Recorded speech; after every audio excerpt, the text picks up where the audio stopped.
and to my channel. I really appreciate it, and we'll get through the Bible, the whole Bible, word for word, with the concordance or the other relevant passages that match what I just read. Okay, here we go. Genesis 3. This chapter is titled "The Temptation and Fall of Man." Now the serpent was more cunning than any beast of the field, which the Lord God had made. And he said to the woman, "Has God indeed said, 'You shall not eat of every tree of the garden'?" And the woman said to the serpent, We may eat the fruit of the trees of the garden. But the fruit of the tree which is in the midst of the garden, God has said, You shall not eat it, nor shall you touch it, lest you die." Then the serpent said to the woman, "You will not surely die, for God knows that in the day that you eat of it, your eyes will be opened, and you will be like God, knowing good and evil." So when the woman saw that the tree was good for food, that it was pleasant to the eyes, and a tree desirable to make one wise, she took of its fruit and ate.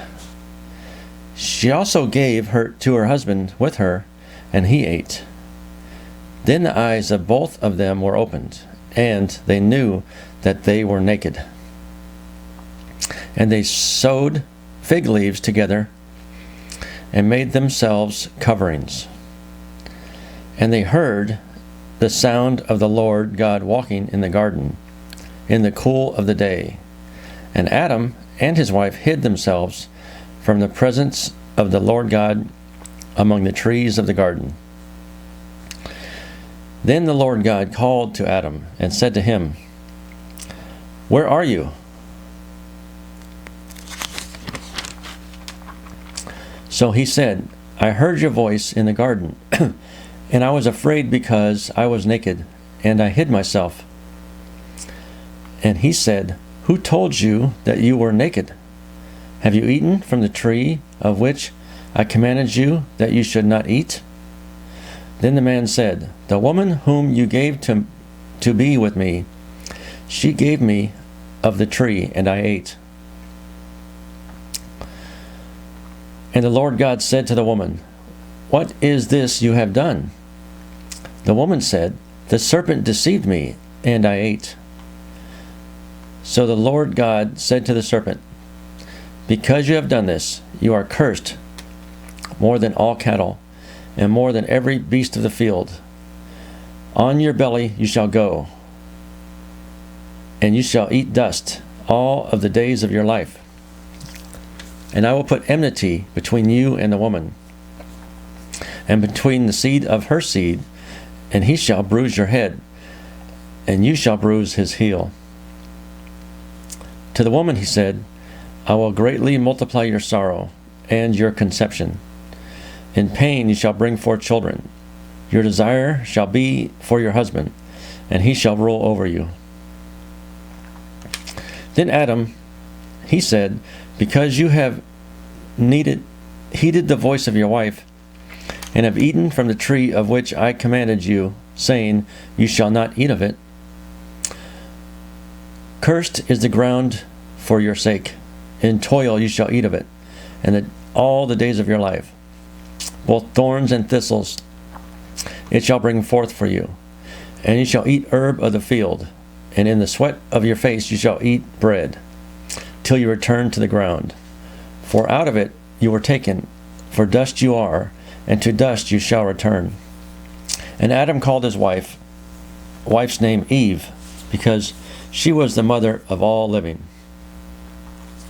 Also for Adam and his wife the Lord God made tunics of skin, and clothed them.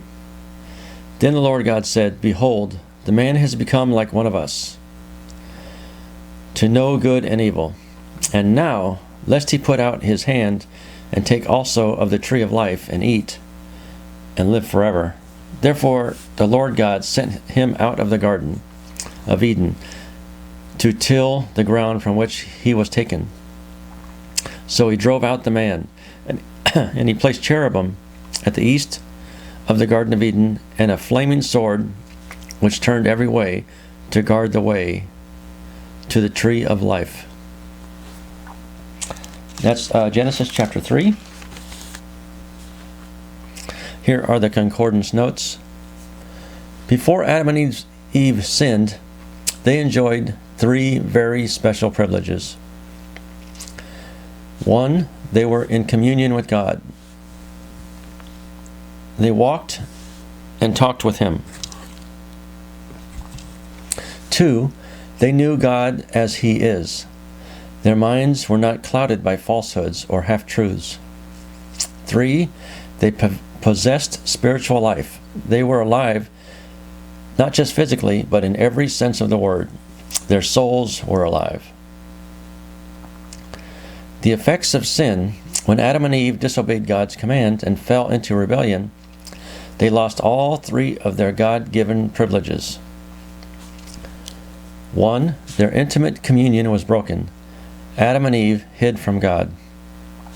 2, when they believed Satan's lie, their knowledge was corrupted, and their understanding of God damaged. What God had said became twisted in their minds. Perhaps most important, instead of knowing life as they once had known it with God, they began to know death. Our present condition, apart from God, our present condition mirrors what Adam and Eve knew after the fall. 1, we are alienated from God. 2, we are ignorant of the truth of God. 3, we are condemned to physical and spiritual death. Everything that Adam lost in the fall is exactly what people lack today without Jesus Christ. Genesis 3 verse 1, by manifesting himself in another form as a means to deceive someone into doubting and disobeying God, Satan establishes himself as a force to be reckoned with. See 2 Corinthians 11 verse 3.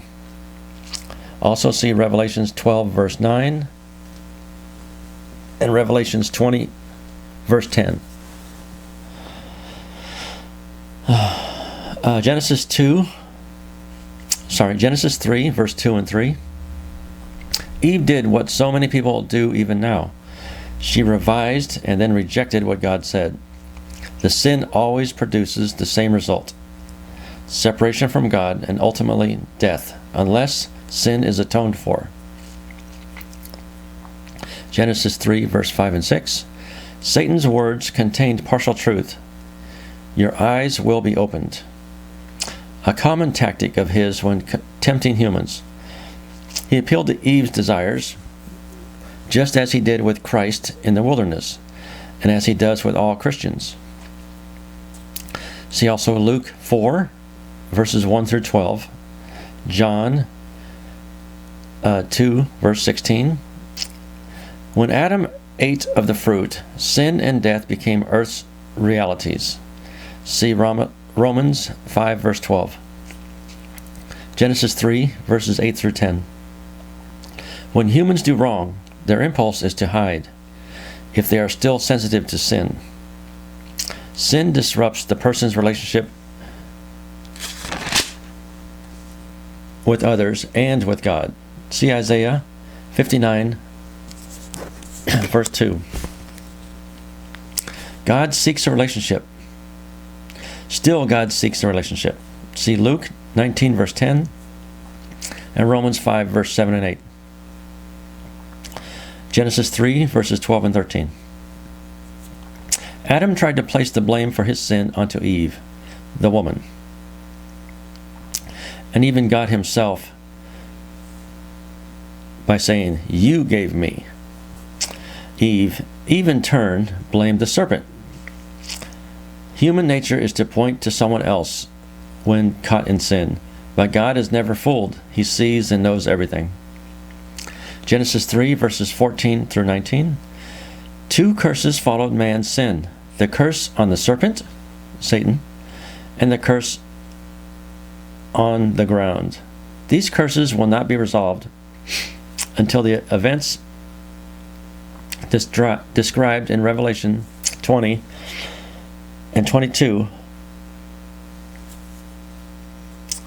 will not be resolved until the events described in Revelations 20 and 22 through 22.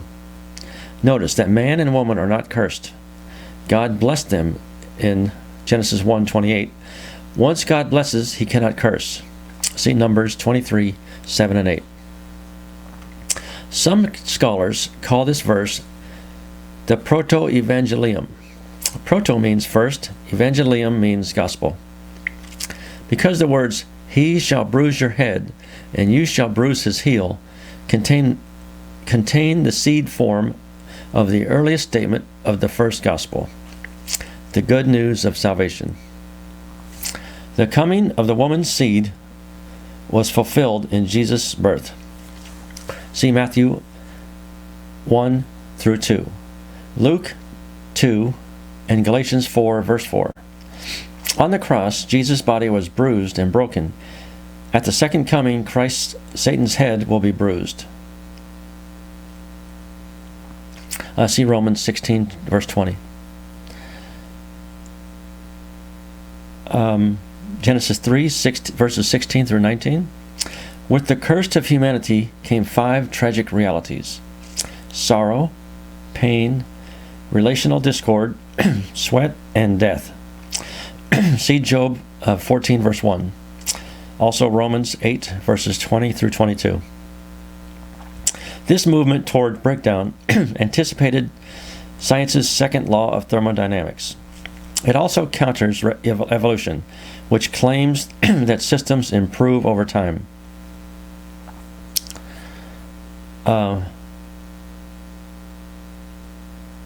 Evolution is just a theory, in my opinion, from a lot of things I've seen and read. And it has never been proven. And as a matter of fact, a lot of recent discoveries like Piltdown Man and other discoveries were discovered to be frauds.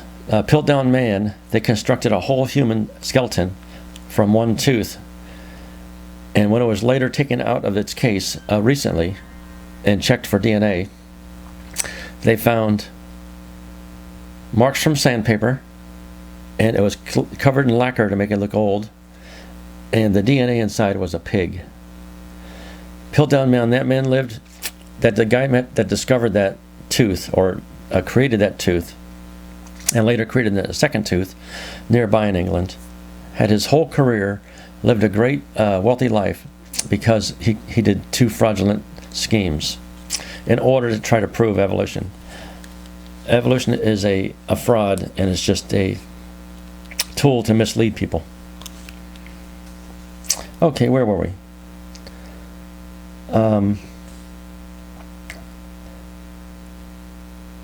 Revelations 3, 16 through 19.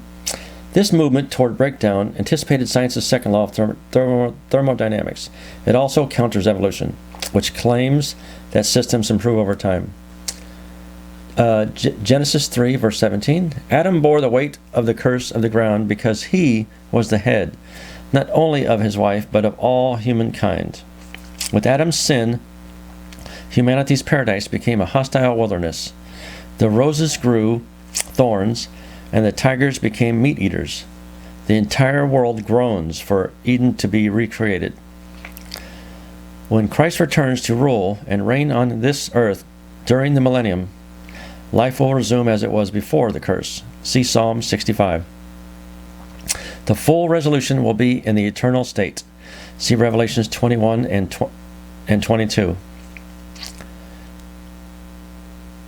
Genesis, verse 21. Book 3, verse 21. With sin comes self-consciousness and shame. God made Adam and Eve tunics of skin from animals. Thus blood was shed as a result of their sin.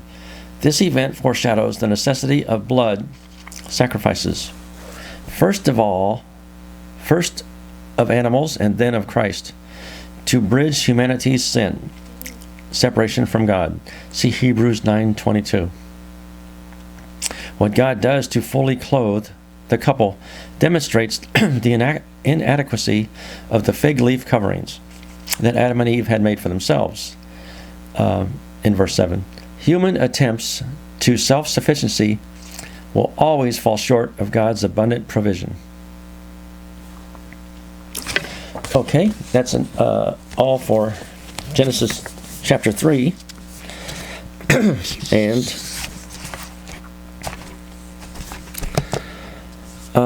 now I want to tell you something else that I've learned about being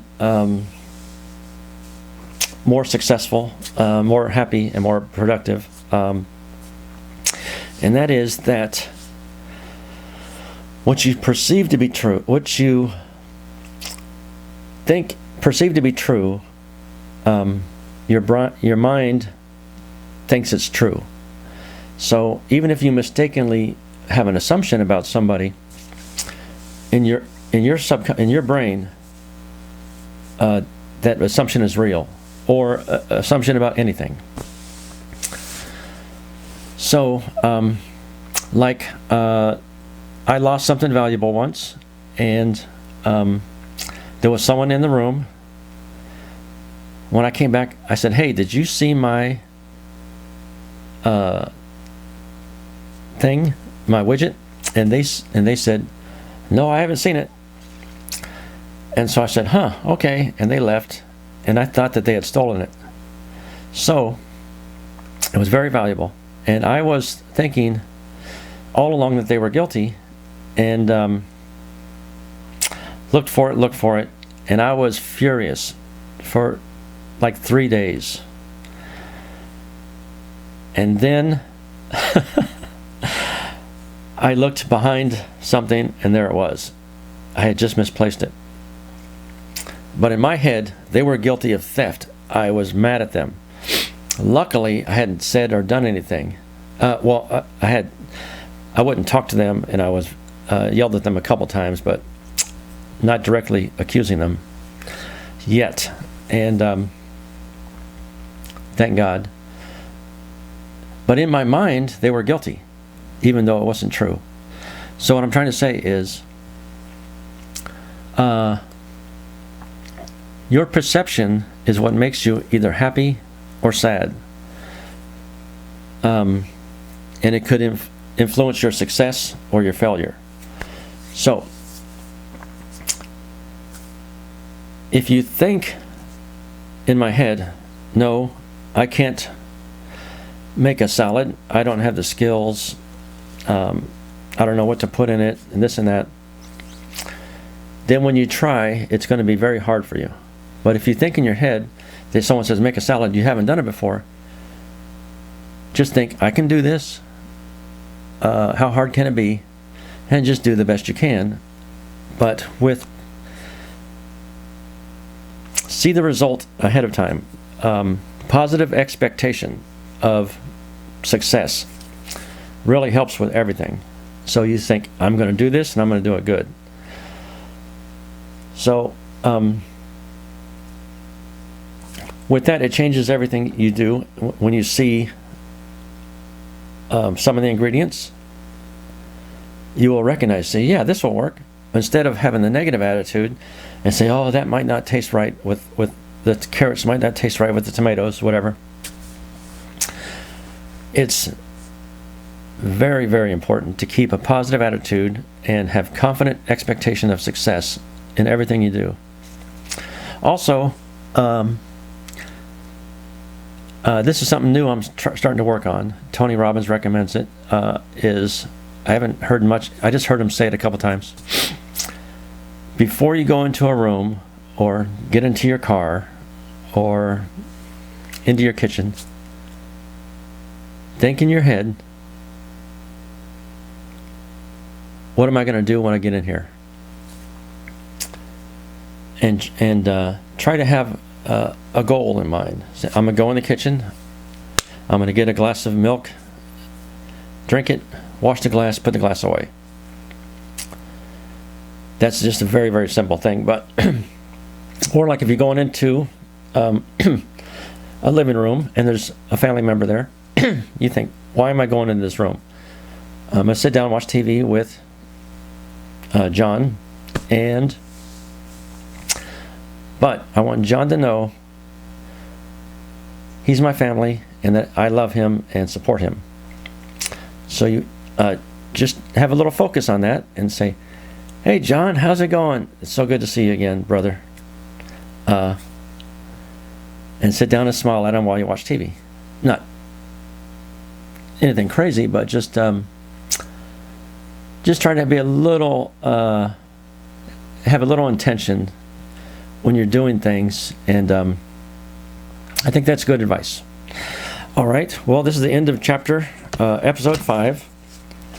Thank you very much for listening. I appreciate it. If you can donate to Ozark Hunger Relief, please email me at ozarkhunger@gmail.com. I'll try to set up the website, ozarkhungerrelief.org, to receive donations. I haven't done that yet, but I'll work on that. And there'll be other links down below. Ozark Hunger Relief is to feed children and elderly. I want to open an office and start helping the community here in Prairie Grove, Arkansas. Thank you very much for listening. I really appreciate it. God bless you, and stay positive.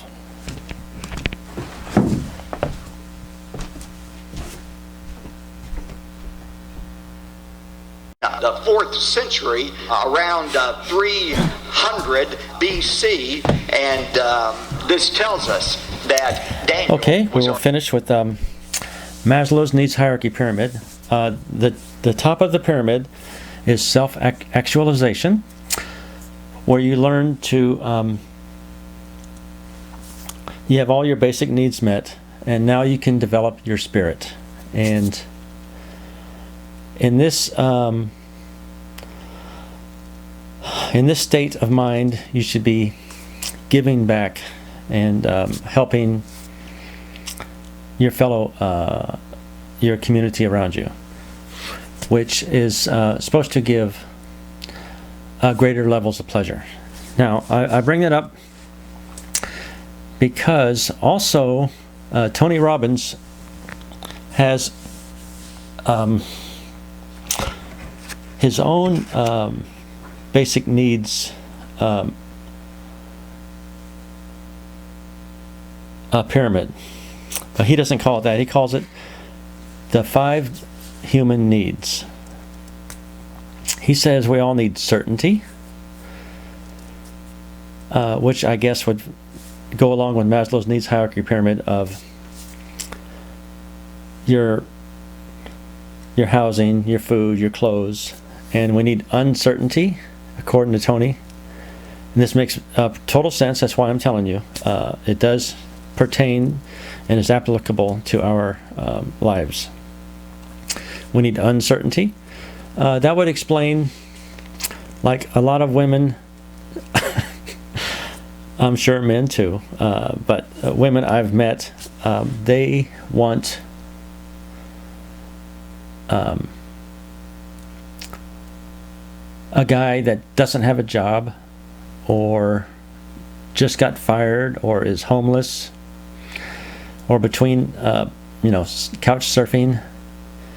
I had one girl cheat on me with a homeless drug addict, and I was really surprised. She also worked for me at the time, and so anyway, so people want uncertainty, and that's true in my experience. I've seen in my relationships women that choose guys without jobs, etc., because that uncertainty is like exciting. It's or they feel like this guy has no home. He will really, I can really help him. He will really appreciate me. And it makes them feel good about themselves because they're helping somebody. So that's where the uncertainty comes in. And I can understand that. I just don't forgive it. And the step 3 they have is the third human need, Tony Robbins says, is significance. This, in the Maslow's needs hierarchy pyramid, would be equivalent to the self-esteem need. So this can be very applicable to management. If you're running a company, you see to your employees' certainty needs by giving them enough money to pay their rent and food and clothes, and maybe give them a medical plan. Their uncertainty, they're going to want some variety. Most people don't like a job that is the same every day. They want a little variety, so throw in some things like spontaneous picnics, or rearrange the office, do something so they get that little excitement and uncertainty.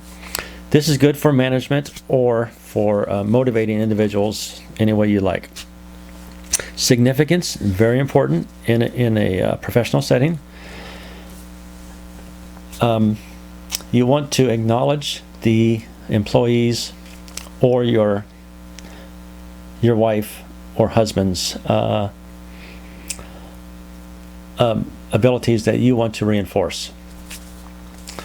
This can also be attributed to the, it reminds me also of the Michelangelo technique to bring out the best of the block of marble. Michelangelo would see a masterpiece, and where other people would see a flawed piece of stone, marble. He would take the worst piece, and that's what he made Michelangelo out of. So with the significance, the third need of human need, you would reward positive behavior that is valuable to you and valuable to their own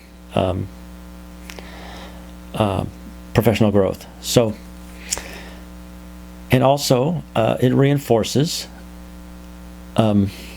techniques that you want the other employees to emulate.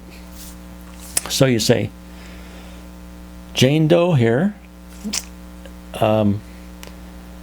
has efficiency of 96%, productivity of 97%, and punctuality of 100%. Maybe you want to separate those into 3 separate prizes. And every week you say, Jane Doe, in knowledge of your your perfect attendance and punctuality, what would you like for lunch this week? I'm going to bring it for you. It doesn't have to be much. Just acknowledge her in front of the group, and that really helps her self-esteem or significance value. And the next week, choose someone else. Say, John, your productivity is 96%. That is amazing. We really appreciate it. We bought you some new business cards, or a new fancy pen set for your desk, or something that he might need. Maybe a jacket that even helps the company, a jacket with the company logo on the back. Some acknowledgement to raise their self-esteem and give them significance with their peers. And the fourth human need, Tony Robbins says, is connection, which is also bridging with Maslow's needs hierarchy pyramid. Connection, I think, correlates kind of with the belonging part of the pyramid, which is the fourth step, I believe. So they want to belong to a group. They want to be connected to a group, or it could be, as Tony says, love or a spiritual connection. So there was a book I read called The 1 Minute Manager, and you might want to talk to your employee. It says the 1 Minute Manager brought up his employees' productivity and happiness satisfaction by going and talking to each employee 1 minute of every day and just seeing where they're at. And this cuts off problems at the bud, talking freely.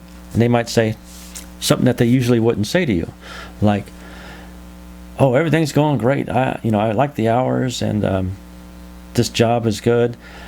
I was wondering, what do I have to do to get to this level?" And then uh-oh, this might be a little problem. This employee wants to move up. So, might want to start making steps to promote that person. Tell them you need training in accounting or air conditioning or whatever it is to get them to the next level, so that they feel connected to you and that they're appreciated and part of the group, an appreciated part of the group. And the fifth need, human need, that Tony Robbins talks about is growth, which yes, if we're not growing, we're dying, is one of his sayings. So Tony would say, if you're not growing, you're dying. That's why you hear I've personally known at least 4 or 5 people that retired from their job and were dead within 2 years. I imagine they went home, sat down, watched TV, felt useless, and just lost the will to live and had heart attacks. You got to keep moving. If you retire, you don't sit down. You've got to do something else.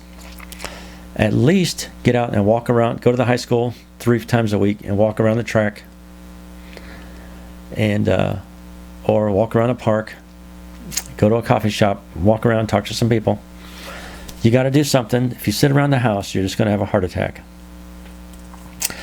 And Tony adds a sixth step to his, basic human needs, and that is give back. I guess that's in line with the Maslow's needs hierarchy pyramid of self-actualization, where you come to a point where you're satisfied with everything, and now it's time to help others. Like I'm doing. Hopefully I'll be able to start my I am donating food to homeless shelters and to school and stuff, but I would like to do it on a larger scale, and I know the money's out there. I just need to open my office to get my donations, and then I will give back 1,000 times over. And I just want to help people. I have lots of ideas for my company, my corporation. Aside from just feeding hungry people, I want to be a resource center, steer people to good jobs. This town that I'm living in is below the poverty level, below the education level, and I want to bring that up. One person at a time, and then go to another small town. Most charities and food banks and food pantries focus on big cities. There's a need there, I agree, and a lot of them focus on overseas. But there are kids and old people in these little towns that are being left